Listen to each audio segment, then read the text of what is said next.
इस्लाम ने औरत को बड़े रुतबा और मुकाम से नवाजा हुआ। सबसे पहले दीन इस्लाम की कबूलियत की सादत एक औरत के हिस्सा के अंदर आई। नबी अलैहिस्सलाम की नबूवत के बाद जो सबसे पहले उनकी मावन बनी वो एक औरत थी, हज़रत खदीजा रज़ी अल्लाह अन्हा।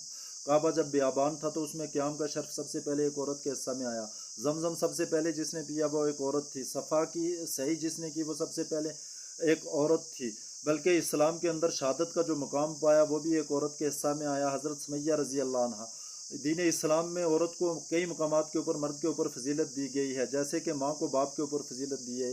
अगर औरत आज भी दीन के ऊपर खड़ी हो जाए तो वो दीन इस्लाम के लिए चट्टान बन जाती है। आज औरत क्यों मुकामा नज़र से गिरी हुई है? क्योंकि वह हर गुनाह की तरफ लपकने वाली है, हर बुराई को जल्दी लेने वाली है, नज़र की हिफाजत से आ रही है, चेहरे की हया से मारूम है, हर नुमाइश की रौनक बनने वाली है। दरअसल आज की औरत पर मेहनत नहीं हुई है, उसे उसके मुकाम नहीं समझाया गया।